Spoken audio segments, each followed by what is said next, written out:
لە پایتەختی کوردستانە و سڵاوتانە بێ خۆشحاڵم بۆ جارێکتر بە دیدارتان شادەبمەوە بۆ پێشکەشکردنی پرۆگرامێکی تری دە پرسیار کە ڕەخساندنی دەرفەتە بۆ بربژێر و دەنگدەران و کاندیداکان و سیاسیەکان و سەرۆکلیستەکان بۆ ئەوەی کە بتوانن گزارش لە بەرنامە و پەیام و ئەدا و خەونەکانی ئایندەیان بکەن بۆ چوون بۆ بەغدا بۆ بەرگریکردن لە مافەکانی کورد. دیارەوەکو دوێنە شەو پێم ڕاگەاندن ئەم شەو بەڕێز کاکاوە محەممەد سەرۆکی لیستی بزوتنەوەی گۆڕان لە پارێزگای هەولێر میوانمە بزانین بەڕێزیان چۆن وەڵامی پرسیارەکانەوەن و هاوکات پامەکان و بەرنمەکانی گۆڕان بۆ خەڵکی کوردستان شرۆڤاکەن. بفەرموو بەڕێز کاکاوە.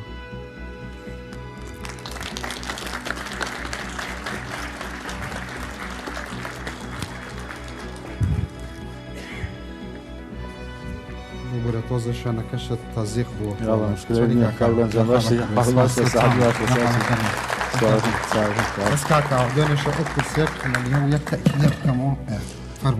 بەخێر بێ کاکاوە سەر چاوم سپاس بەخێر بێ یاخوا بینەرانی بەڕێز بە بەڕێز کاکاوە محەممەد هەرچەندە لە ڕابردوو دایناسن لەبەری لە خولی پێشوشدا لە پەرلەمانی عراق بوو و لە پرۆگرامەکاندا بینیوتانە بە تایبەتی لەگەڵ خۆمدا چەندین جار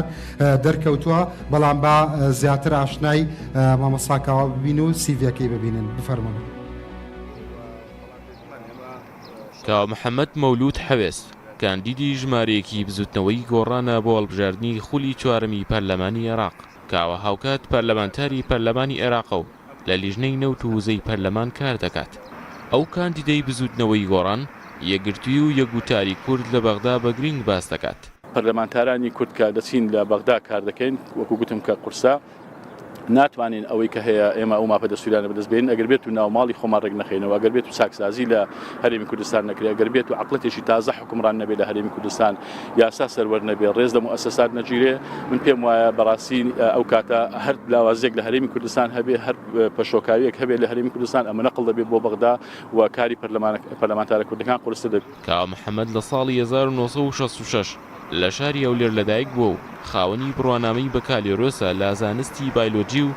جیان لە پەرلەمانتاری پێشتر سەرنووسەری ڕۆژنامەی کوردستانی نوێ بووە. کاندیدەکەی گۆڕان لە لێدوانێکی تایبەت بۆ تۆڕی بیجای ڕوودا و باسی لەوە کرد لە خولی داهاتووی پەرلەمانی عێراق کار لەسەر پرسی موچە و پارەی دزراوەکانی عێراق دەکات بە هەرێمی کوردستانیشەوە. من یەکێک لەو شتانێک کە تەمەنای دەکەم لە دەورەی داهاتوودا بیکەم مەسەلەی بەشێکیمان کردووە بۆ نمونە ئەوەی کە پەیوەندی بە موچەوە هەیە ئەولەویەتی ئێمە دەبێەوە منیش دەبێت کە زۆر بە گرنگی دەزانم چکە خۆتان زانن ژیان و گوزەرانی خەڵک لێرە لە هەرێمی کوردستان چۆنە ئەولەویەتی من و فراکسیۆنەکەشمان ئەوە دەبێت کە بچین لەوێ شەڕ لەسەر موچەی خەڵکی هەرێمی کوردستان بکەین و یەکێک تریش لەو کارانێک کە خۆشم پێشنیاری یاسایەکم تەقدیم کرد لە ماوەی ڕابردوودا لەم دەورەیە کە پەیوەندی بە گەڕانەوەی پارە دزراوەکانی عێراق بە هەرێمی کوردستانیشەوە. کاوە محەممەد لە خولی ڕابردووی پەرلەمانی عێراق 32945 دەنگی بەدەستێنا و یەکێکە لەو نۆ پەرلەمانتارانی بزوتنەوەی گۆڕان لە پەرلەمانی عێراق بەڵام نزیکەی نیوەی کاندیدەکانیان دووبارە بۆ پەرلەمان کاندید کراونەتەوە.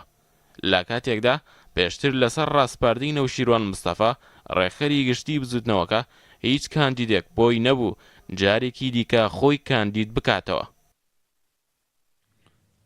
بەڵە بەرەزان ئەوە CV بەڕێز کاوە محەممەد بوو. ئێستا بە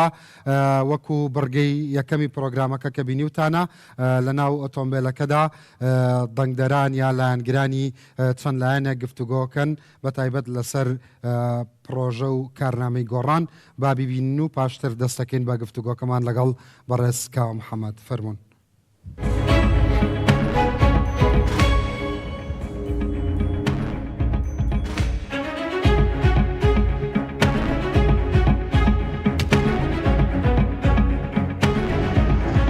خير بك قادر سر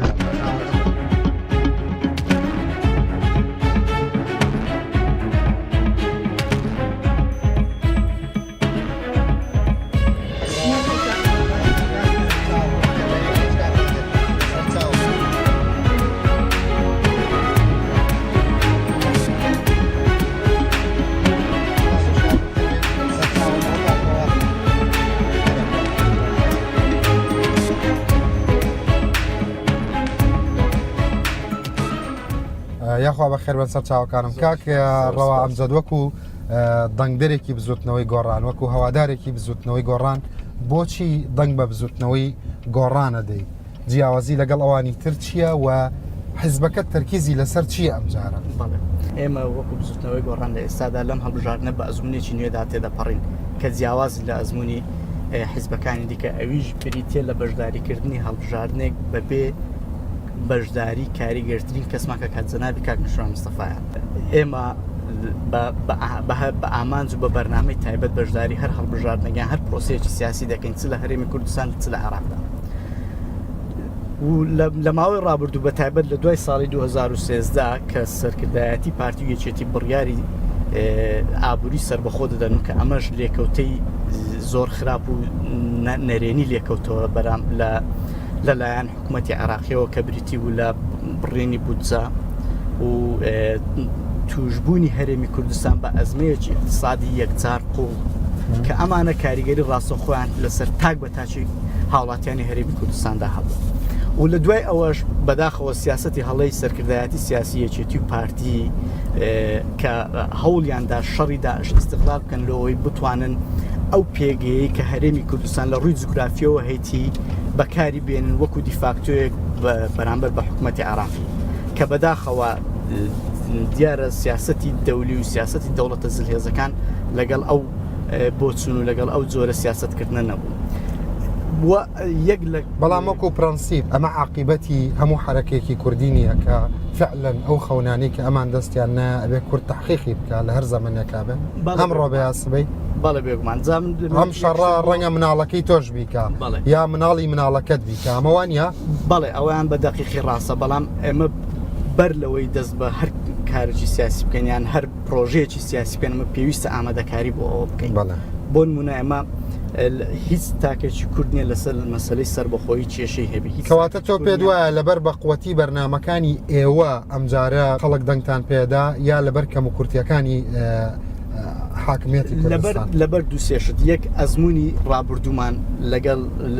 لە حکوومەتی عێراق و لەگەڵ لە هەرێمی کوردستان و زائیدەن پرۆگرامی ئێمەش بەرنامەی ئێمە ئەو سلۆگانێکە سەرکردایەتی سیاسی بزوتنەوەی گۆڕان ئامادەی کردیا و لە سەری هەمووشیانەوە هەڵەی زەق و گەورەی حیزبەکانی دیکە زۆر باشە کاک و شارکاکڕەوە باسی شتێکی کرد پێ دووە هەندێک کەس گرەوی ئەوەکایە پێشببینی ئەوە کاگەر وشەی گرێویش هەڵە بێ ئەڵێن وەفاتی خوا لێ خۆش بوو نەوشیران مستەفا بۆ ئەمە یەکەم هەڵبژاردنە دوایی بەڕێزیان ئەمە ئیمتیحانێکی گەورەیە و گۆڕان ڕەنگە ئەو نمرەیە نەهێنێتەوە ئێواڵەن چیکە بەپێچوانەوە کاگرانج ئەمە دەڵێن ئەگەر خودی جەنابی کاک نێشیروانش لە ژیان ماباوە ئێستا لەو هەڵبژاردنە گۆڕان ئەو دەنگەی نەدەهێنا کە پێشتر هینابوو بۆ لەبەر ئەوەی خەڵک بینیان کردار و قسەکانی گۆڕان لە چێن دەرەبوو لە کوێن دەربوو وە گەشتە گۆران لەوەتی دروست بووە لەسەر یەک سیستەم و یەک قسە لێرە هاتووە کە بەڵێ بەو شێوەیە کە ئێستا کاک ڕەوا قسەی دەکرد یعنی چەند هەڵبژاردنەی پێشومان بینی هەموو قسەکانیان وەکو یەکە تەنانەت ئەوانە هەر نارێکیەک هەیە بڵێم ناڕوون ئەوەی ئەوە نەبێت کە حکومی بە دەرەجەی یەک هەرچەند لە مارحەلەیەک ئەوانی شەریک بوون لە حکوومەتی کوردستانە بڵێ هی ئەوە نەبێ حکومی یەکێتی و پارتی هەمیشە بە یەک وەتیرەیە نەخێر کاک ڕەنج مەسەلەکە ئەوەیە کە پەروەردەی گۆران ئێستا لەو شێوێ بەو شێوەیە هاتیە کە ئەوانە دائیمان ڕەخنە دەگرن لە کاتێکدا کە کردارشیان نەبووە لە کاتێکدا کە هیچ دەستکەوتێکشیان نەبووە ئێستا لە نەتیجە ئێستا ئێمە ئەفوان بە ئەو قسەم خلاص بزانین کاک ڕەوا فعلەن تۆ متفقی دەبێت یەک شت ڕوون بکەمەوە لە سەرەتای دروستبوونی بزوتنەوەی گۆڕان تاکو ئەمڕۆ بزوتنەوەی گۆڕان بە شێوەیەکی فەرمی لە سەرجەم قۆناغەکاندا ڕاگەیاندیە ئێمە دژی ئەم جۆری سیستەمی حکومڕانی لە هەرێمی کوردستاندا بەڵام بزانە کاگرنج ئەخە لێرە ئەمن دەڵێم ئەوانە حکومڕانی نەفسی قسەکانی جارانیان دووبارە دەکەنەوە ئێمەڵە باس لە هەڵبژاردننی عێراق دەکەین کەچی ئەوان باس لە کێشە و کوریەکانی هەرێمی کوردستان دەکەن کاگرەوە کێشەی هەرێمی کوردستان فەرقە لەگەڵ کێشەی عێراق فەرموو بەڵێ تەماشا دەکەین لە 2009 ئەگەر بەراورد بکەین لەگەڵ ئێستا 2009 بارودۆغی سیاسی ئابووری اقتصادی هەمووی باشتریش بوو لە ئێستادا بێگومان خێرە ئێمە وتاری خۆمان بگۆڕین لە کاتێکدا کە ئەو کات کە ئەو گوتارەی باڵێن بزوتنەوەی گۆڕان خستیە بەرنامەی کار و یعنی لە مەبەستەوەی لە کاتێکا وەزع خراپ بوو ڕەخنەتانە باش بوو ڕەخنەتانە بوو معقول لە ئێستا ڕەخنە نەگرن کە وەزع زۆر خراپیشە کێشەکە هەر ئەوە کێشەکە ئەمان ئەگەر باز لەوە بکەن وەزعکە خراپە و ئێستا خراپتر بووە ئەخۆ بەشێکی حکومڕانی هەرێمی کوردستان گۆڕاندی بەرپرسیارە ئێمە ئەگەر تەماشا بە دەلیلی ئەوەی ئێستاش وەزیری مالیە هەرێمی کوردستان گۆڕانە کاگرێ بازە خۆ ئەگەر گۆڕان لە حکوومەتیش کشاوەتەوە ئەوانە تا ئێستاکە وەزارەتی مالیەی ئەم حکوومەتە بەڕێوە دەبن ئەوان تاوەکو ئێستاکە ئیش لەسەر ئەوە دەکەن بەڵێ ڕیفراندۆم هەڵە بوو ڕیفراندۆم هەڵە نەبوو ڕیفراندۆم کارێکی تاریخی بووە کە ملەتی ئێمە دەبایە بیکردوایە ئەمڕۆکە ئێمە کە دەستکەوتەکانی ڕیفراندۆمی خۆ ئەفرین ڕیفراندۆمی نەکرد بووکەوای بەسەر هات ئەم جارە وەفاتی کاک نەوشیروان تەسیراتی یەکجار زۆری دەبێ بەسەر گۆڕانەوە و گۆڕان نیوەی دەنگەکانی خۆشی کاگنەوشیروان پیادەی نەهجێکی کردووە کاکە ڤیددیۆی خۆی هەیە ڤیددیۆی خۆی هەیە ئەڵە بە مردنی من ئەم حرەکەە ناپوچێتەوە پوکاوە لەبەرەوەی ئێستا سەرۆکی لیستەکەی من نەبم بە مدافعی بزوتنەوەی سەرۆکی لیستەکەی کاگرند بامەوە پێ سەرۆکی لیستەکەی گۆڕان ئێستاکە هەمان کەسەکە جاری پێشووترەوە بەکە کاگنەوشیروانی کۆچ کرد و ڕەحمەتی هەمیشە دەیوت نابێت کەسێک دووبارە بچێتەوە پۆستێک دەبێت گەنج بێتە پێش و ئەمە ڤیددیۆکانی کاگنیشمان سیر بکەن دەڵێ ئەگەر لە وتارەکانی کاگنیشمان نەبووە وای کردووە ئەمە شتێکی ترێکی بتوانم یەک دوو وەڵامی کورت بدەم ئێمە بەشداری لە هەڵبژارنەکانی پەرلەمانی کوردستان پێم ناخۆشە بەڕاستی بەمە باسی پەرلەمانی عراقی دەکەین بەڵام ئێستا لە پەرلەمانی کوردستان ئەو کات بانگەشەمان کرد بەر لەوەی بانگەشەی هەڵبژاردن دەستماکرد دروشمی سەرەکی بزوتنەوەی گۆڕان ئەوە بوو بەرەو دەسەڵات ئێمە بڕیاری سیاسیمان ئەوە بوو کە ئێمە بەشداری حکوومەتی هەرێم بکەین پێویستوان بەوەیە کە بە فعلی بین بەشدار بین لە مؤسساتی ئەم وڵاتە سەبارەت بە بەغاچی ئێستا بەشێکی قەیرانەکانی ئێمە مەسەلەکە پەیوەندی بە بارگرژیەکانەوە لەگەڵ عێراقا پەیوەندی بەو موامەرە نێودەوڵەتیەوەیە کە لە کورد کراوە با تەرکیز لەسەر بەغدا بێت لێ بگەڕێوا باسی بەغدا بکە بەرنامەیان لە بەغدا ئەجندایان لە بەغدا بەڵێ بەرنامەی بزوتنەوەی گۆڕان لەم هەڵبژاردنەی ئێستا ئەوەی کە ئێستادا هەوڵ دەدەن کە زۆرترین دەنج تێدا بەدەستبینین کە لە ماوەی ڕابردوو لە ساڵی 2010 بزوتنەوەی گۆڕان لە هەفتی سێ بەشداری انتخاباتی کرد 8 کورسی بەدەستێنە لە هەڵبژاردننی 2014 بوو بە 9 کورسی ئەمە چاوەڕوانی ئەومان هەیە لەم هەڵبژاردنە بەپێی هەموو پێوەەر و معیارێک و هەموو ئەو ماتریالانی کە ئێمە لە بەردەستمان هەیە چاوەڕوانی زیاترمان باشە بەچی چاوەڕوانی زیاترتانێ لە کاتێکە گوتاری ئۆپۆزیسیۆن لە دوای 2009 تازە بوو بەڵام ئێستا ئێوە تەنیا نین ئێستا حرەکەی تازە هاتۆتە گۆڕێ ئێستا لیستینەوەی نوێ هەیە ئێستا لیستی هاوپەیمانی هەیە ئێستا جگەلێکێتی و پارتی کە یانەوە بە نەهجی تازە ئەجندادا ڕێژن بۆ ئەوەی کە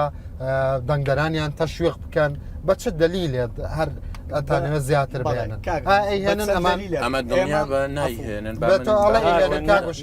ناهێنن چونکە ئەگەر دەرفەتم بدێ بزان ئەگەر دەرفەتم بدەنێ ناهێنن لەبەر ئەوەی قسەکانیان بەگەر کردارەکانیان نەبووە ئێمە دوو پۆستی سەرەکیمان هەبووە لە بەغدا بەڵام گۆڕان چی کرد لەو فترەیە لەوێ گۆڕان شتی کرد گۆڕان بابەت شتی کرد گۆڕان چوو وتی بابە جانوەرن تاقیق لە نەوتی هەرێمی کوردستان قادر بێ لە ئەگەر کاک دەرفەتم بە چەند دلیلێک من بۆ دەسەڵێنم کە بزوتنەوەی گۆڕان لە ئێستادا گۆڕان دەنگی زیاتر ناینێ چونکە جێگەی بە ئەمرش مەجالم بدە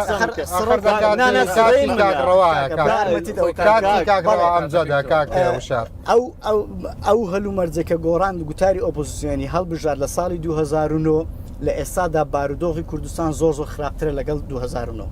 کاگڕەوە قەنەعەتی وایە وەکو دەنگدەرێکی بزوتنەوەی گۆڕان دەنگەکانیان زیادەکە و کاک قادر کە دەنگدەرێکی یەکێتی ئەڵێ نەخێر کەم دەکا دەنگەکانیان بۆ یەکێتی دێتەوە کاک وشار وەکو دەنگدەرێکی پارتیەڵێ نەخێر کەم دەکا و دەنگەکانیان بۆ پارتی دێتەوە یەک ڕستەیان بە تۆ چێڵی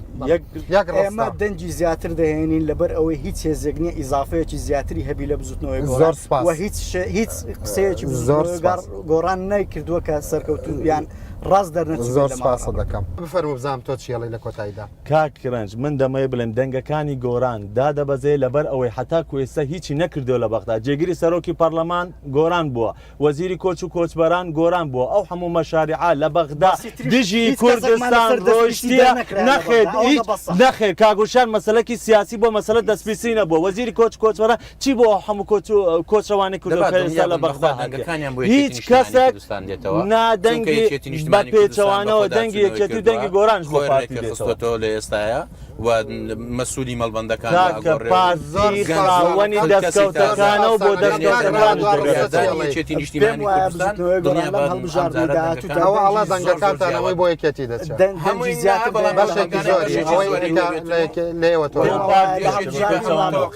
لەم هەڵبژاردنەوەی گۆڕان دەنگی زیاتر دێنێ لە هەڵبژاردنەکانی رابردووی لەبەر ئەوەی تاکو ئێستا هیچ هێزێکنەی توانیت تەجاوزی پرۆگرامی سیاسی بزنەوەی گۆڕان زۆر سپاس بەخێر سەر چاوەکانم زۆر سپاس زۆر سپاس تەقلیدی بوو لەگەڵ پارتیا و زۆر سپاس شەریک بوون لەگەڵ زۆر سپاس زۆر سپاس زۆر سپاس زۆر سپاس بەخێر سەر چاوەکان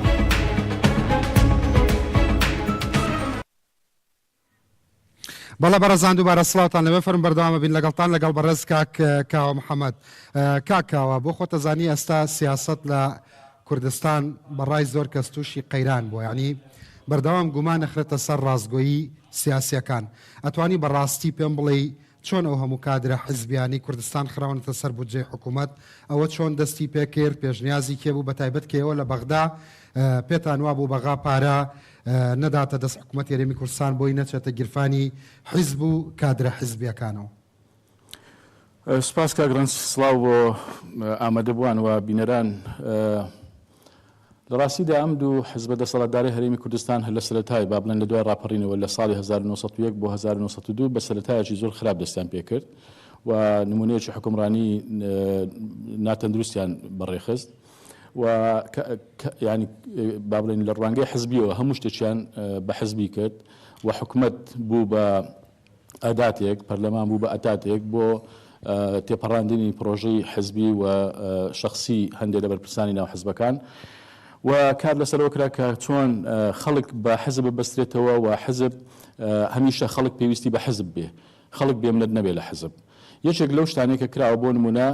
مەسلەی ئەوەی کا پەیوەندی بە ئابووری و موچەوە حزبم نەکرد وتم پێشنیازی کێبوو کە بخرێتە سەر حکوومەت پێشنیازی پارتیۆچێتی بە قسەیەکە یەکێک لە برادەکان دێکەوە وانە کە پێشنیازی کاک نەشیروان بێ ئەوە ڕاست نییە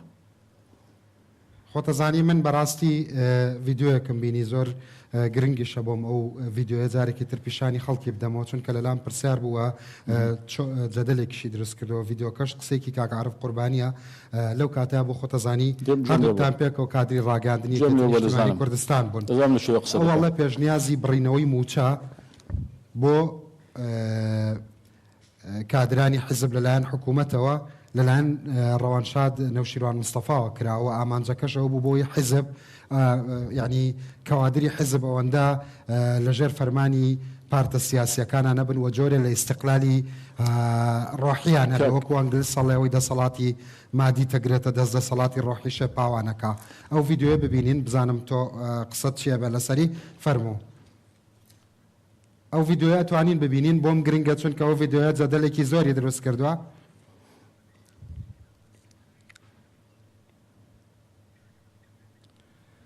بەڵێ بەپێی ئەو ڤیددیۆیە بێ وەکو جەنابەت بینی و تا بینەرانی بەڕێز کاک عارف قوربانیەڵێ وەکو جەمالی نەبوو بەڵێ حازر نییە بەڵێ دواتر لێ ئەدەم بەڵام کاک عارف قوربانی باسیەوە کاوەکو شاید حاڵێکە ئەمە پێشنیاری کاک نەوشیروان بووە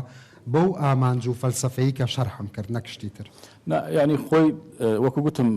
کاک نەوشیروان لە ناو کە لە ناو یەکێتی نیشتیمانی کوردستان بووە لە ناو کار سیاسەکە کەسایەتێکی کاریگەر بووە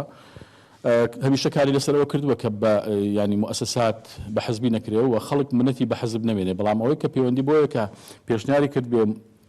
موچەی با بڵێن کادیری حزبی بخرێتە سەر حکوومەت نەخێرەوە پێشنیاری ئەو نەبووە ئەوە پێشنیاری حزب ئەو دەسەڵاتدارانن کە تا ئێستاژە ناو پارتیویچێتی ماون و درێژە بە سیاسەتی ناتەندروستی هەرێمی کوردستان دەدەن بەڵام بەپێ ئەو بۆ چوونی ئەو بێت ینی لەو کاتەشە هەردووکتان کادری یەکێتی نیشتیمانی کوردستان بوون پێم وابێت لە بەشی ئیعلام ینی دوا بەدوای ئەو فەرمانەی خوا لێ خۆش بوو ڕەوانشاد نەوشیران مستەفا هەزاران کەس تعین کراوە یعنی منعن باتن ئەو قسەوانە نەخێوانە کاک ڕەنززین چۆنا ینی کاک نەوشیروان بەڵێ ئیشی لەسەرەوە کردووە کە خەڵک نەبێتە دەستەمۆی حەزب و ئەوەی کە ینی با بڵێن موچەخۆر هەمیشە چاوی لە دەستی حزب بێ بەڕاستیەوە بەرنمەیەک بووە کە ئەم حزبانەوە بەستیان بۆ هەتا ئابووری سربەخۆش کە کرا کە بە ناوی نیشتیمانی و نەتەوەیی ناوی لەنرا سربەخۆی فرۆشتنی نەوت ئەوە شاندیسانەوە بۆ ئەوە بۆ کە خەڵک دەستەمەوە بکرێت بۆ حزب من یەک نمونەت بۆ دێنمەوە مەوزوعی شەهیدان و زیندانی سیاسەکان کە سوکاری شەهیدان و زیندانی سیاسەکان من لێوە دەپرسم بۆ تا ئێستا کە موچە و امتیازاتیان لەسەر حکوومەتی هەرێمە بۆ لەسەر حکوومەتی عراقنی ئێمە لەم دوایش پێشتریش طبعا ئیشمان لەسەر کردووە لەم دوایش ئیشمان لەسەر کرد و فعلا قەرارێکمان لە پەرلەمانی عراق وا کرد دەنجی لەسەر بدرێ کە وەزارەتی شەهیدانی هەرێم لەگەڵ مؤسسەی سوزنای سیاسی لەگەڵ مؤسسەی شوهەدا بێکەوە تەنسیق بکەن بۆ ئەوەی کە موچە امتیازاتی شەهیدانی هەرێمی کوردستانیش وەکوی عراقی لێ بکرێت بۆ لەبەرەوەی ئەم حزبانە چەندین جار هەوڵدراوە لێ ناگەڕێن دەیانەوێ هەمیشە کە سوکاری شەهیدان و زیندانی سیاسەکان پێویستیان بۆوان بێ موچەکانیان لە لای ئەوان بێ بۆ ئەوەی لە کاتی هەڵبژاردنەکانە ئیستیفادەیان لێ بکەن. زۆر باشە کاکەوە لە عراق هەزاران ئەندامی حەزبە باڵادەستەکان لەسەر وەزارەتی بەرگری عراق موچە وەردەگرن تر هەندێکیان خانەنشین کراون بە تایبەتی ئێوە هیچتان نەکرد بۆ مەسەلەی نێشتنی و گەندەڵیە لە عراقا لە کاتێکا دروشمی سەرەکیەوە لە ڕابردوودا دژایەتیکردنی گەندەڵی بوو بۆ بەڵێ ئێمە طبعا لەگەڵ ئەوەین کە بەرنامەیەک بزوتنەوەی گۆڕانەوەی دژایەتی گەندەڵیە لە هەر کوێ بێ بەڵام بێگومان ئەوە ناشارینەوە ئەولەویەتی ئێمە دژایەتی گەندەڵیە لە هەرێمی کوردستان و دواتریش لە ئاستی عراق بۆ لە هەرێمی کوردستان بۆ تەرکیز دەکەینە سەر ئەوە چونکە بەڕاستی ئەگەر بێت و ئێمە بتوانین لە هەرێمی کوردستان گەندەڵی چارەسەر بکەین و بتوانین مؤسساتی نەزاهەت و دیوانی چاودێری و پەرلەمان دەوری خۆی ببینێت لە نەهێشتنی گەندەڵی و پلانێکمان هەبێ بۆ چاکسازی و ڕێز لە مؤسسات بگیرێ و یاسا سەروەر بێ و فەصلی سوڵتات لە بینی سوڵتەکانی تەنفیزی و تەشریعی و قەزایی بکرێ ئەمە مادام وایە دەبێتە هۆی ئەوەی کە دامەزراوەکان ڕێک بخرێتەوە ناوماڵی کورد ڕێک بخرێتەوە ناوماڵی کورد بۆ ڕێک ناخرێتەوە یەکێک لە برادەرەکان بێتن بڵێ ئەڵڵا بە هەمومان لەسەر مێزە کوردینەوە لە گەورەکەەوە لە مەسەڵەن بۆ نمونە ناشەفافیەتەکە بودجە گەورەکە کە دیار نییە لە عێراقا یعنی پێدوانە نەخێوانە من لە 2005 تاوەکو ئێستا کوردستان چەندێ بودجەی بۆ عێراق چەند بووە من حەزەکەمەوە بڵێم بە تەحەداوە دەڵێم من هەردوو با بڵێن بیئەکە ژیاوم لە هەردووشە هەم لە هەرێمی کوردستان هەم لە عێراقدا کە ئەو 4 ساڵی لەوێ بووم بەڵێ عێراق لە سەردەمی مالکی ئەوە ناشادێتەوە گەندەڵێکی یەکجار زۆر بووە و ناشەفافیت زۆر بووە هەرێمی کوردستان ئەو کاتانە ئومێدێک هەبوو کە پێیان دەگوت عێراقەکەی تر بۆ ئەوەی نمونەیەکی جوانتر لە دیموکراتیەت دەشەفافیت مالکی مەبەستم پێش عبادی لە سەردەمی مالکی ئەگەر گوتی بێتم عبادی هەڵەیە نانا ئەڵەم ئەی لە سەردەمی عبادی ئەنجای سەردەمە سەری ئەو کاتانە ئێمە ئومێدێکمان بەوە بوو کە هەرێمی کوردستان چاکسازی تێدا بکرێ و ئەوەی دەڵێن عێراقێکی تر فعلا نمونەیەکی جیاوازتر پێشکەش بکەن و ئەو نمونەیە نەقڵکەین بۆ بەغدا بەڵام بەداخەوە کە لە هەرێمی کوردستان بەرەبەرە ئەم سیاسەتە فاشلی ئەم حزبانە بەڕێوان برد زیاتر وەزعی کوردستانیان نەغڕۆ کرد و وێرانیان کرد لە هەموو ڕێکەوە ناشەفافیت ناعەدالەتی نادامەزراوەیی نایاسایی لە هەموو ڕێکەوە زیاتر بوو و ئێستا لەم کاتەدا لە سەردەمی عبادیدا من بۆ خۆم لەوێ لە ناو وردەکاریەکانم بۆ نمونە لە کەرتی نەوت باس بکەین کە من خۆم جێگەری سەرۆکی لژنەی نەوت وزەم یعنی لەوێ ئێمە لەگەڵ وەزارەتی نەوت کە تەعاملمان هەیە وەزارەتی نەوت هەر زانیارێکمان بێ داوای بکەین دەمانداتێ ڕۆژانە راپۆرتی هەموو ئەو نەوتەی کە لە چێلگەکانی عێراقدا دەنێدرێ بە چ بەندەرێکدا دەنێدرێ بە چۆن دەفرۆشرێ بە چەند دەفرۆشرێ و داهاتەکەی چەندە هەمووی دەتوانین وەربگرین بەڵام لە هەرێمی کوردستان لە لیژنەی نەوت وزە چەندین جا کتابمان کردووە بۆ وەزیری سامانە سروشتەکان بۆ ئەوەی کە معلوماتێک مامداتێک کە لە بەردەم عەرەبەکان ئێمە حراز بووین هەموو جارە داوا دەکەن کە دەڵێن لە هەرێمی کوردستان نازانین چەند دەفرۆشن و بەچەندی دەدەن بۆ دەزاننەوە بڵێ لەوێ دەزانن لەوێ بەڵێ دەزانن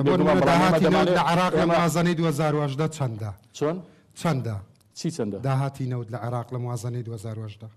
مەرزیە من ئێستا بە دقیقی بزانم بەڵام دەزانم بەشی زۆری داهاتی هێر عێراق زانجێ گاگرنجێک سوت پێ بڵێم يعني ئەم پرسیارن ئێستا من بە تقریبی دەزانم مەسەلەن لە دەوری 100 میلیارد 100 تریلیۆن دینارە ئاوی تریال ینی بە تقریبی خۆ مەرزیە من ئێستاکەن لژنەی مالیم ئێستاکەمە بەستم بێ هەر کاتێک بێ بودجەی 2010 لە بەردەستمە ئێستام لە تۆ دەپرسم لە تۆ دەپرسم تۆ ئێستا هەندێشتر لێ پرسم لەسەر یاسای سەحافەی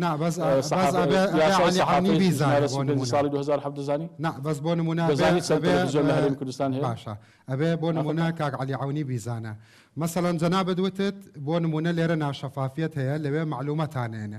تۆ جێگیری سەرۆکی لیژنەی بەڵام بە تەواوی نییە بڵێ 100% معلومە هەیە بەڵام لێرە باشترە باشە بۆ نمونە داهاتی نەوت لە عێراق لە موازنەی 2010 چەندە ئێمناڵم بەشی زۆری داهاتی نەخۆ داهاتی عێراق يعني نسبة هەرە زۆرەکەی نەوتە و یەکێک لە گرفتەکانی عێراق ئەوەیە کە داهاتی فرەسەرچاوە نیە کە نە لە کەرتی کشتتوکار نە لە کەرتی پیشەسازی نە لە کەرتی تایبەت ئەوانە نەبوژاوەتەوە دائیمە تووشی نەخۆشی هۆڵەنگی دیار هەیە کاکاوە چۆن ڕقەمی دیار هەیە هەیە ئێستا کە دەتەوێت حەز دەکەی دەچین لەسەر سایتەکان و یاسای موازنە لە وەقای عێراقی هەیە دەتوانین ببینینەوە هیچ گرفتێک نییە خۆ ئەوەکەی مشکلەیە تۆ بیزانی بە دقیقی بە دینار و درهەم حسابی بۆکەی باش ئەو داهاتە بۆ نمونە لێرە زۆر جارێەوە ڕەخنا لەوە ئەگرن کە ئەو داهاتە بۆ نمونە ناشەفافە نازانن چەنی لێ تەرخانەکرێتەوە بۆ کۆمپانیاکان چەری ئەچێتە ناو مەساریفەوە نا لە هەرێمی کوردستان لە عێراق ئەزانیت لە عێراق هەموو شتێک داتاکان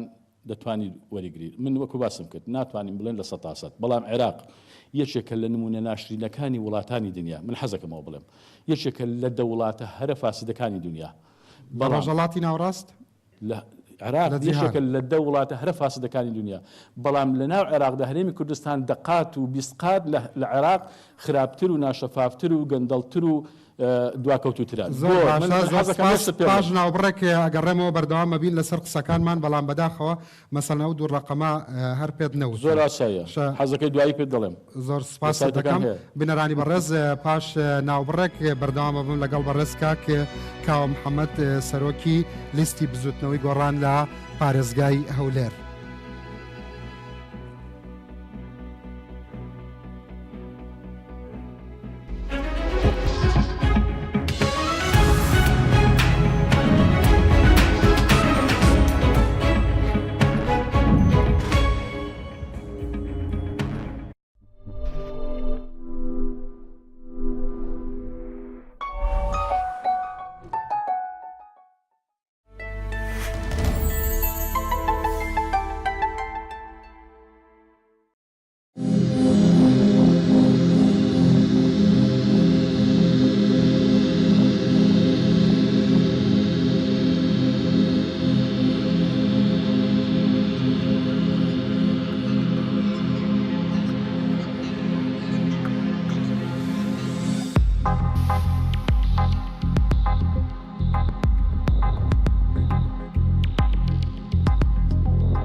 Business Class.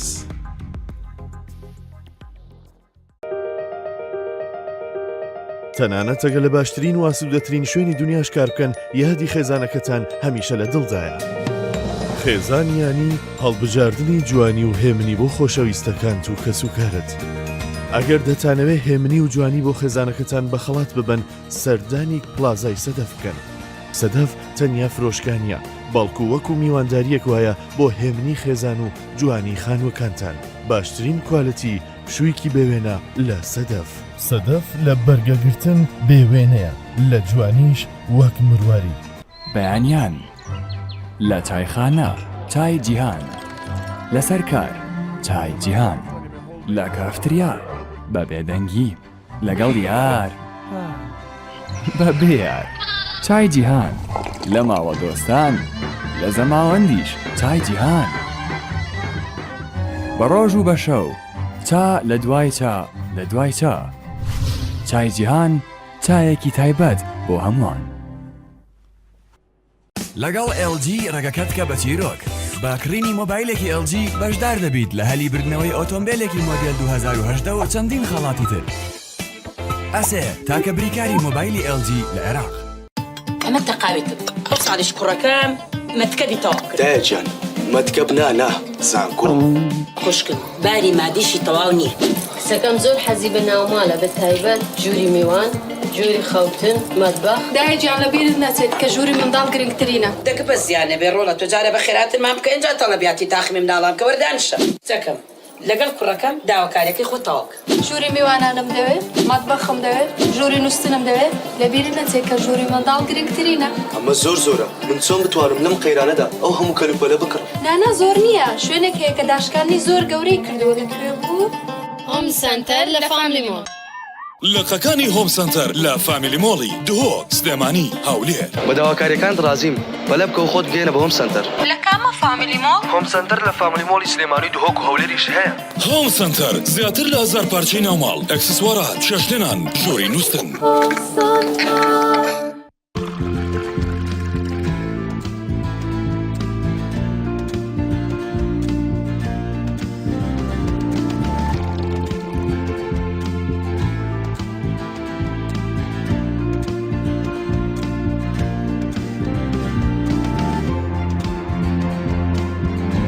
بەڕوونی و پاکیەکەی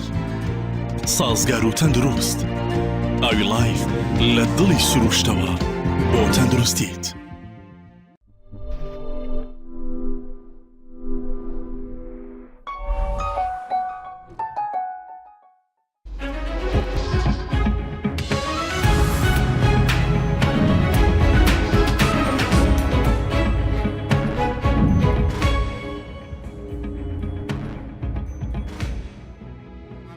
لەبێ فەرمونون بەردەوامین لەگەڵتان لەگەڵ بەڕێز کاکاوە محەممەد سەرۆکی لیستی بزوتنەوەی گۆڕان لە پارێزگای هەولێر. بەڕێز کاکاوە ئێمە باسی ئەومان کرد کە عێراقێکێک لە وڵاتە گەندەڵەکان لە سەراستی جیهان بەگشتی و لە سەراستی ڕۆژهەڵاتی ناوەڕاست بە تایبەتی. ئەگەر من وەکو دەنگدەرێکی جەنابەت لێت بپرسم کاکاوە ئێوەی سیاسەتمەدار زۆر جار لە تەحلیل و شرۆڤەکانتانە باسی ڕۆژهەڵاتی ناوەڕاست دەکەن. ڕۆژهەڵاتی ناوەڕاست کام وڵاتانە دەگرێتەوە؟ ڕۆژهەڵاتی ناوەڕاست یعنی ئەو وڵاتانەی کە با بڵێن ئەو عێراق و ناوچەی کەندا و ئەو ناوچەیە تورکیا و ئەو منتیقانەی کە ئێران و ئەو یعنی مەرجی ئێستا کە یەک وڵات هەموو لەوە باس بکەم. بەڵام ڕۆژهەڵاتی ناوەڕاست ناوچەیەکی فراوانە شوێنێکی استراتیژیە تەسیراتی لەسەر سیاسەتی دەوری زۆرە بەشێکی زۆر لە یەدەجی نەوتی لەو ناوچەیە. بڵێ لیبیای تێدا؟ لیبیا لە باکووری ئەفریقیایە. ئەی تونس لە ڕۆژهەڵاتی ناوەڕاست؟ من پێم وانە ینی ئەو پرسیارەنە بەڕاستی پرسیاری کە میدیاکارێکی پرۆفیشنال و بەرنامەیەکی پرۆفیشنال بێ. یعنی تۆ ئێستاکە من زۆر لەو شتانە دەزانم زۆر لەوە زیاتر دەزانم بەڵام من جوگرافی نازنیم من جوگرافی نازم من پەرلەمانتارم من دەچمە پەرلەمان دەچم شەڕی مافەکانی کورد دەکەم من ئەم شتانە بیکەیتە مەوزوع و سبەینە بتوێت تەڵە بۆم دانیتەوە تا تۆ تەڵێک بۆم دانیتەوە من دەتوانم دە تەڵە بۆ من تەڵە دانانەمەوە بۆ هیچ کەسێک بەڵام کە تۆ نەنەڕایەتی خەڵکەکەی ئەبێ بە وەڵامدانەوەی باش دەناسین پرسیارێک بێگومان هەردووکمان یەکتری باش دەناسین بەڵام پرسیارێکی ئاساییە بۆ بە تایبەتی چەندین بۆ پەرلەمانتار بۆ کاندید پرسیارێکی ئاسایی نییە. منیش دەستا کە دنیای پرسیار لە تۆ دەپرسم تیۆریەکانی ڕاگەاندن چین و چەندن. آخر من ئەگەر میدیاکارنی خۆ بە پرۆفشنال دەزانێت ئێستا من ئەگەر میدیاکارم دەپرسم فەرموو جواب بدەوە. جاری جاران لە کوردستانی نوێ دیدارتان لەگەڵا کردوم هەر پرسیارێکتان کرد بێ وەڵامم داوە. پرسیار لێکم برم عمری ڕۆناڵدۆ ئاسایی وەری بگرە ناکرێەوە لە تۆ پرسم ئاسایی وەری بگرە چونکە تۆ ئێستا نوێنەری خەڵکی کوردستانی بە تایبەتی کە دوێنێ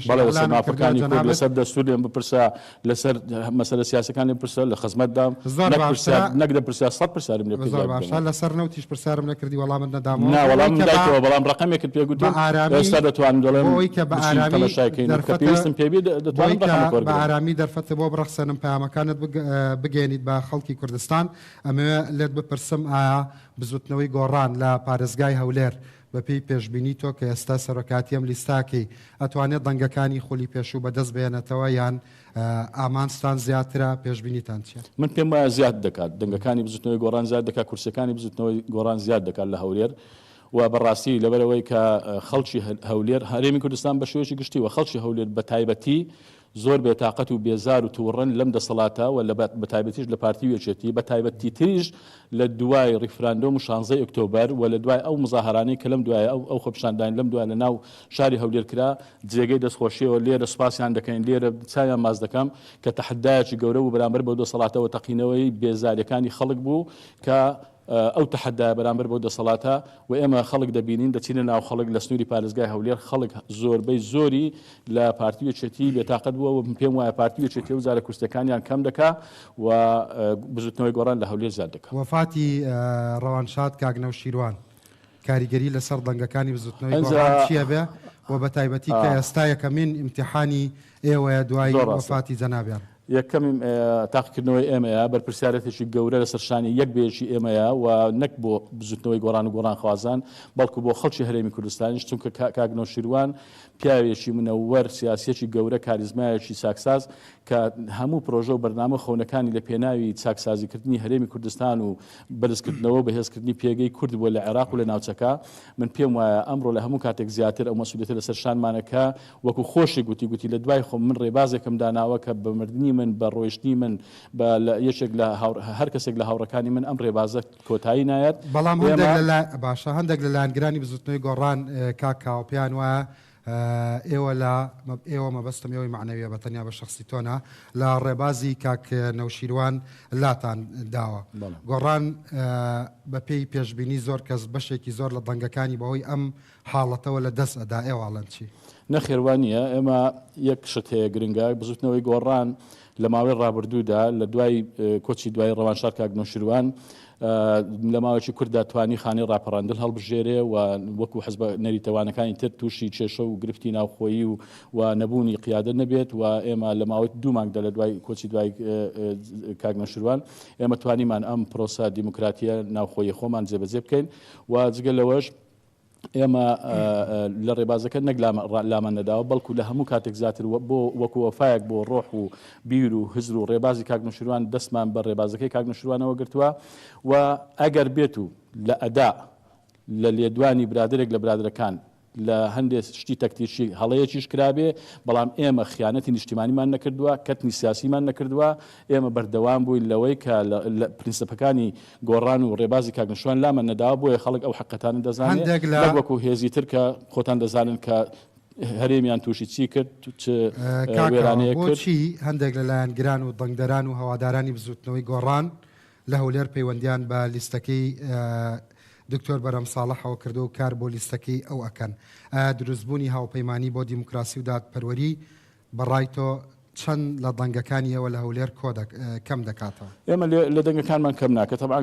کاک گرنج خۆت دەزانی لە 2009 کە بزوتنەوەی گۆڕان دروست بووە ئەم ڕێبازە هاتووە و بەردەوامە و بەردەوامیش دەبێت تا دەگاتە ئامانزی خۆی خەڵک هەبووە بێتاقەت بووە لە مەرحلەیەک لە مەرحلەکان لە وێزگەیەک لە وێزگەکان نەماوەتەوە لە ناو بزوتنەوەی گۆڕان یان چۆتە ناو هێزیێکی تر بەڵام لە هەمان کاتیشدا دەقات و سەدقاتیش خەڵکی تر لە هێزەکانی تر هاتوۆتە ناو بزوتنەوەی گۆڕان لە خەڵکی سەربەخۆ هاتوۆتە ناو بزوتنەوەی گۆڕان ئەمە پێم وانە ئەوە حاڵەتێکی ئاساییە گرنگەوەی ئێمە لەم هەڵبژاردنە ئەوەی کە بە پێی ڕاپرسیەکانی دەبەردەستیشمانەکە کردومانەوە هەندێ ناوەندی توێژینەوە کە سربەخۆ کردوشیانە ئێمە دەنگەکانمان لە هەرێمی کوردستان و بە تایبەتیش لە هەولێر زیاد دەکات. زۆر باشە ئێستا ئەو دەنگە لەبەری کە قسەم لەسەر کرد وتم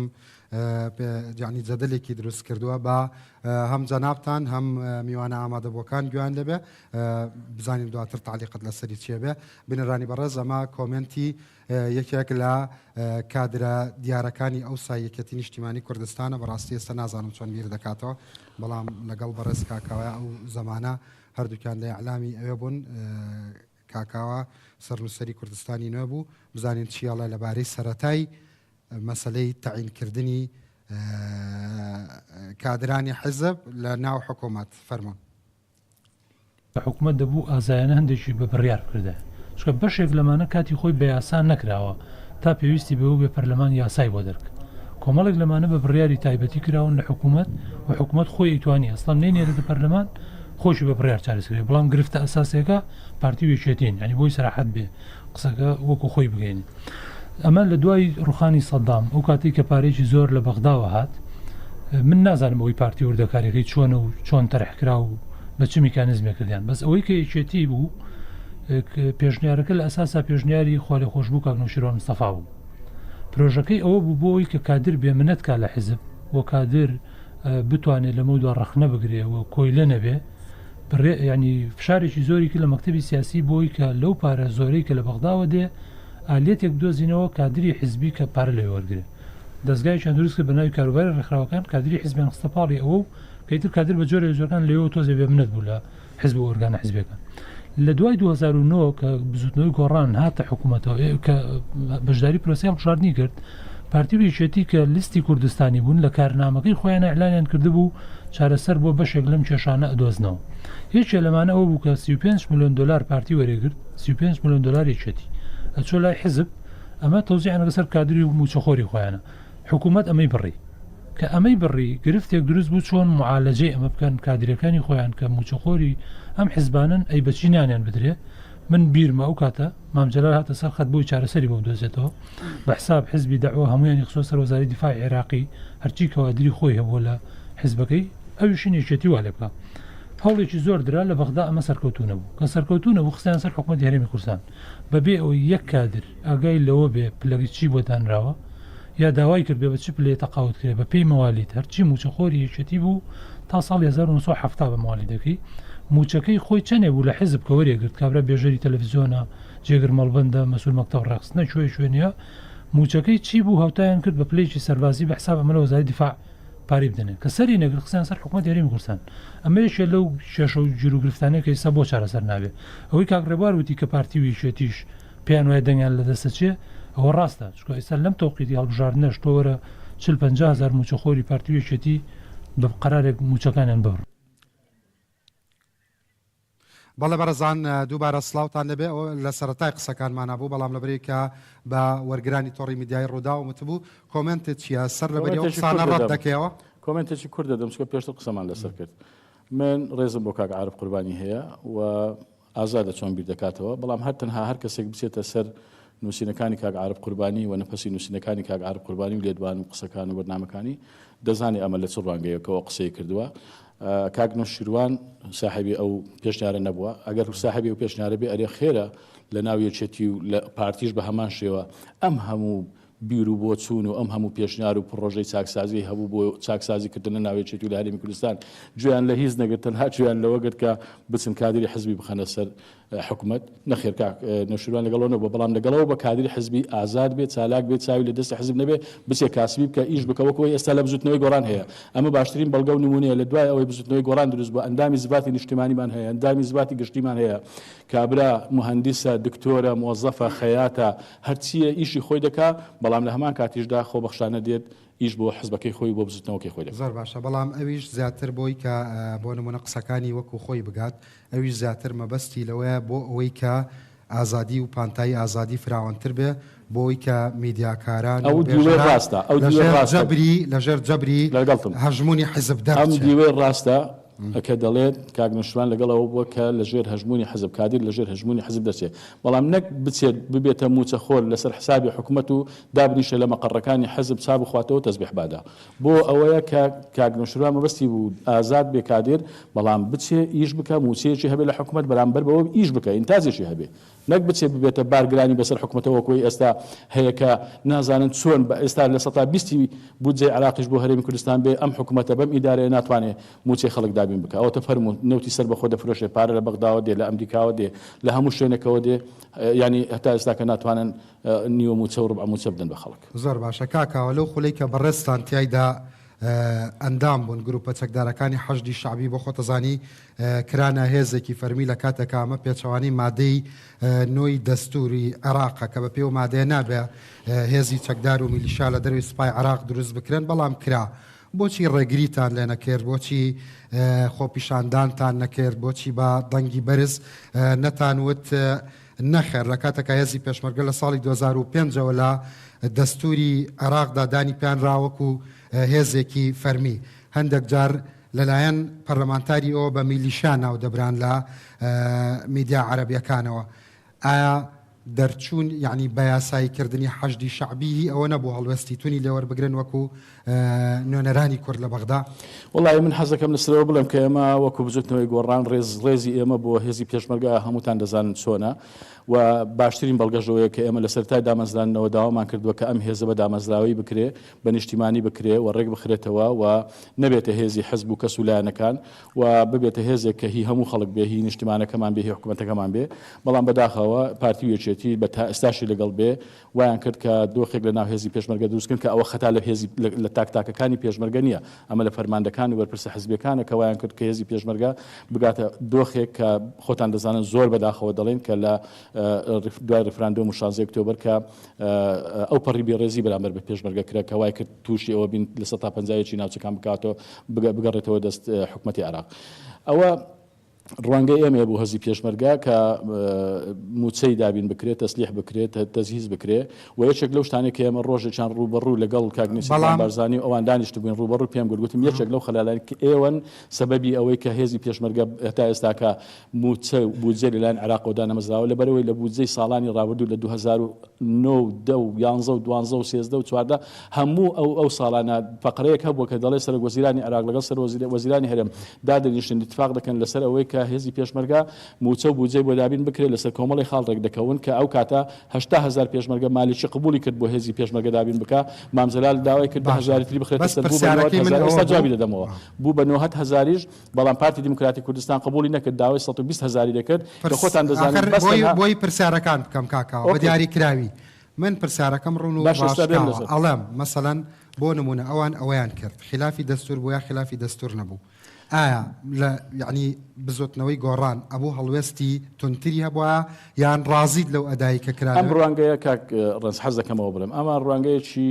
قەومەتیە بمبورە لەگەڵ ڕێزم ینی هەندێک لەو هێزانی سیاسیانی وا باز دەکەن کە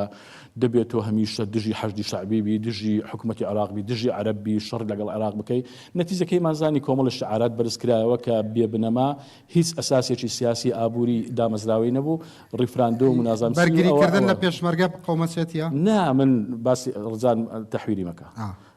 من باسم کرد ئێمە این پەرۆشی پێشمەرگە ئێمە دیفاع لە پێشمەرگە دەکەین ئەوانەی بێڕێزیان بەرامبەر پێشمەرگە کرد ئەوانە بوون کە کردی پێشمەرگیان کرد بە سەر بە حزب و بە شخصەکانی ناو حزب و هەمووی بەرپرسەکان یەک دنیا حیمایە و لیوان هەیە کە لە 150 زیاتری هێزی پێشمەرگە حیمایی مەسئولەکان بۆ ئەگەداریت زیاتر لە 150 هێزی پێشمەرگە حیمایی مەسئولەکانن کە بەداخەوە پێشمەرگە هی ئەوە نییە ببێتە حیمایە و خزمەتکاری مەسئولان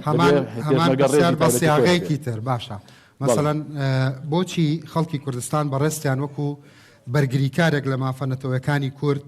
نەدەبینی لەسەر تەلەڤیزۆنە عەرەبیەکان وەک نمونەی دکتۆر موسەنا ئەمین و زیاتر بە عەرەبی وەکو ڕەخنەگرێک لە هەرێمی کوردستان دەرەکەوت آخر بزانە لێکدانەوە و با بڵێن پێناسەکردنی بەرگریکردن لە مافە دەستوریەکانی کورد لە ڕوانگەی حزبێکەوە جیاواز لەگەڵەوی تر من ئێمە بخۆوان پێمان وایە کە ئێمە بەرگری سەرسەختانەمان لە مافەکانی کورد کردووە لە کام بواردەڵی لە مادەی 140 دەڵێ لە مادەی 140 من بۆ ئاگاداریتان ئێمە لەگەڵەوە بوون کە مادەی 140 جێبەجێکرێ بەڵام ئەو هێزانی تر لەگەڵەوە ئەوە بوون کە ئەمری واقع بسەپێنن هاتن گوتیان ئێمە سنوور بە خوێن دەچێشین و مادەی 140 کۆتایی هات دواتریژەوە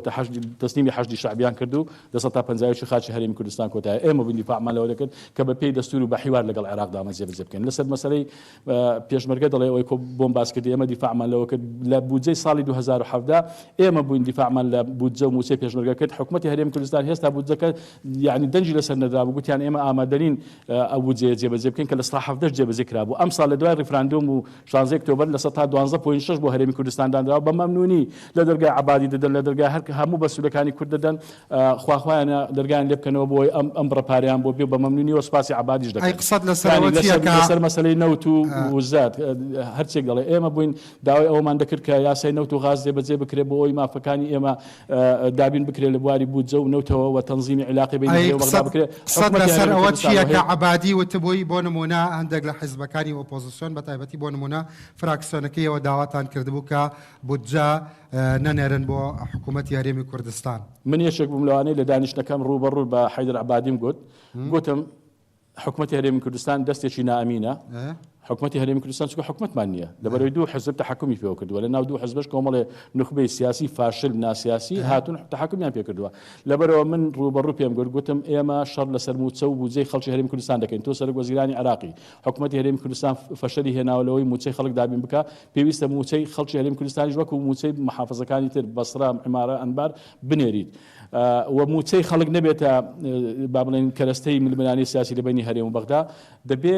ئالێتێک بدۆزنەوە کە موچە بچێتە جیرفانی خەڵک جیرفانی موچەخۆر نەک بچێتە داواتکردنی نێرە لە ڕێ حکوومەتەوە. من گوتم ئالێتێک دەبێ بدۆزرێتەوە بچێتە جیرفانی خەڵک ئالێتێک ئەگەر بێت و لە ڕێگەی وەزارەتەکانی شەوە بێ بۆ نمونە ئێمە ئاخر شت وەکو فراکسیۆنی کۆمەڵ وەکو فراکسیۆنی گۆڕان داوامان کرد نەدرێتە وەزارەتی دارایی بدرێتە وەزارەتی تەندروستی و پەروەردە کە بڕیار بوو عەبادی پارەی تەرخان کرد بوو 200 میلیارد دینار بۆ ئەو دوو وەزارەتی بنێرێک بە کاملی موچیان بداتێ حکوومەتی هەرێمی کوردستانیش لەو نەوتەی لەبەردەستێتی لەو داهاتی لەبەردەستێتی موچەی تەواوی وەزارەتەکانی تر دابین بکە بەڵام حکوومەتی هەرێمی کوردستان ئەمەی ڕەت کردەوە بۆ ئەوەی کە گوتی ئێوە دوو وەزارەت موچەی کاملیان بدەنێ ئێمەش ناتوانین موچەی نەک ناتوانن نایانەوێ موچەی کاملی وەزارەتەکانی تر بدەن لەبەرەوە گوتیان ئێمە ئەحراز دەبین پارەکە زیاد بکەن بۆ ئەوەی بڵێن بۆ هەموو وەزارەتی دارایی نییە لە کاتێکا برادێکی خۆتانی لێە پێشووتر بۆ خۆتە زانی برادەر یارد و کشمانە هەر داهاتی بزوتنەوەی گۆڕان هەمووی لەبەردەستی لەگەڵ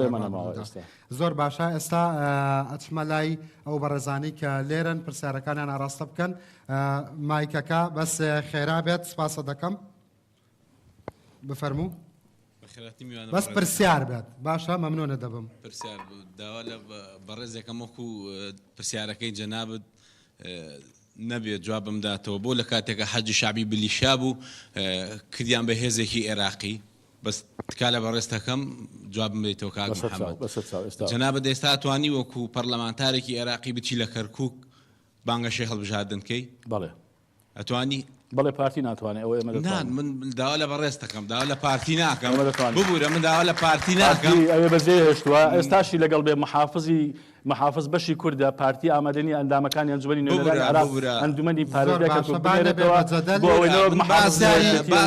پارتی ناکەم باسیەوە ناکەم باسیەوەکەم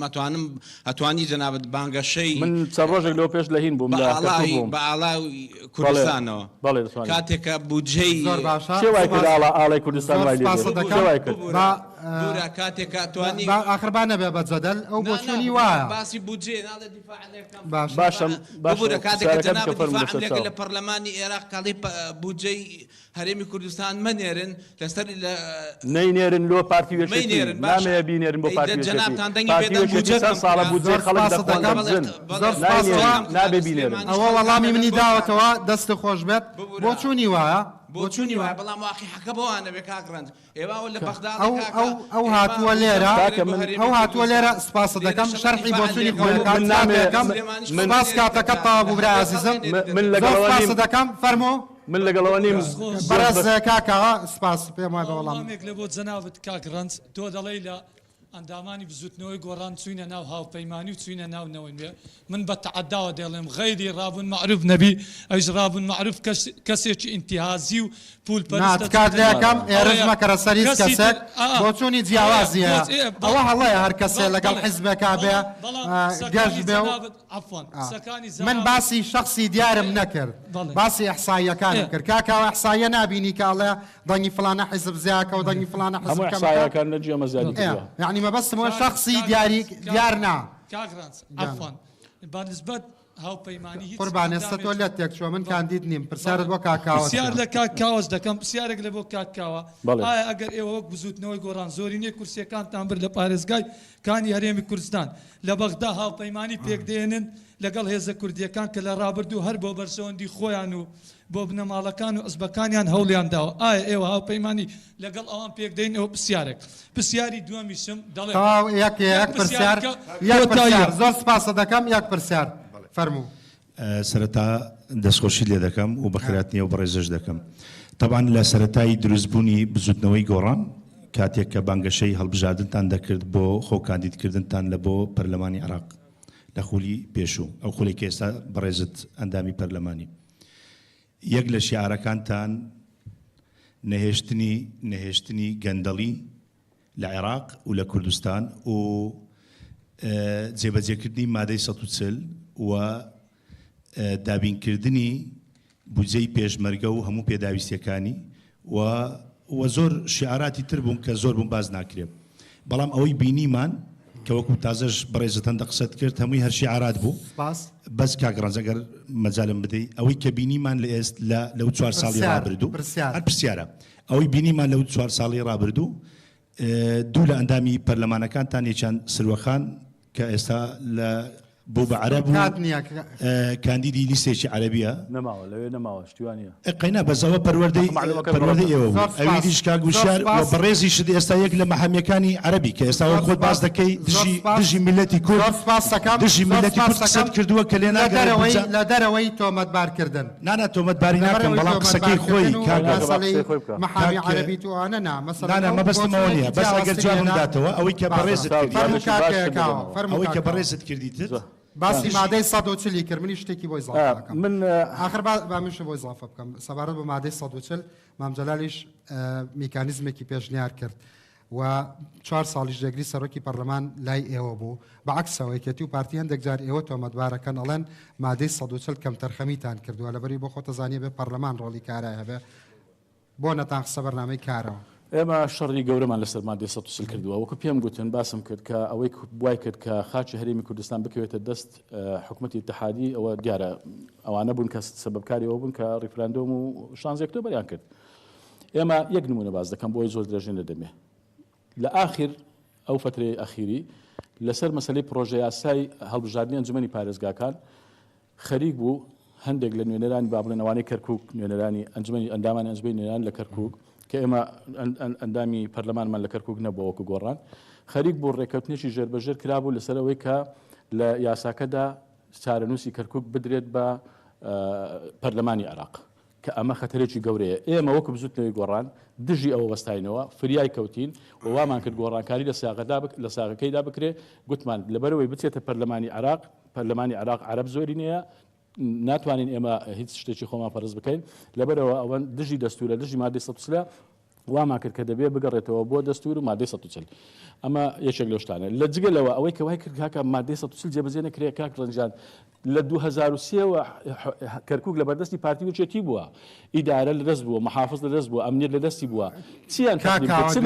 تەقدیم کردووەرە پێم بڵێ لە دوو تربیە لە دوو ئاسایش لە بێ سەروبەری لە گەندەڵی لە بێ پرۆژەی ئەمە ئەو کاتە دەماتوانی وا بکەین تورکمان و عەرەبیش نەکورد تورکمان و عەرەب داوا بکەن کە بێنەوە سەر هەرێمی کوردستان بەڵام ئێستا مامۆستاکانی کوردی مامۆستاکانی لای هەواڵەکان سەبارەت بۆ خۆتە زانی خەمی وەڵامەکانم ینی پرسیارەکانم یەک پرسیارە جواب ناوەتەوە ئینی نانا پرسیارتریشە ئەوەی تریشە کە دەڵێن هینە ئەوەن ئێمە نامانەوێ بەڕاستی گۆشت بە پشی لە پسپێرین ئێمە لەگەڵەوە نین پارەی موچەی خەڵک بدرێت بە دەستێکی نائەمین کە تەجروبەمان لەگەڵی هەیە لەبەرەوە عەبادی ئەوەندە ئەمینە بەلاتەوە عەبادی مەسەلەکە ئەوە نییە مقارنە بێەوەی بەڵام ئەو پارەیە دەنێرێ ئەوەی کە نردوێتی نزیکەی زیاتر لە 80 میلیارد دلار لە عێراقەوە هەڵبجامی کوردستان چیرێ هات وەرن پێم بڵێن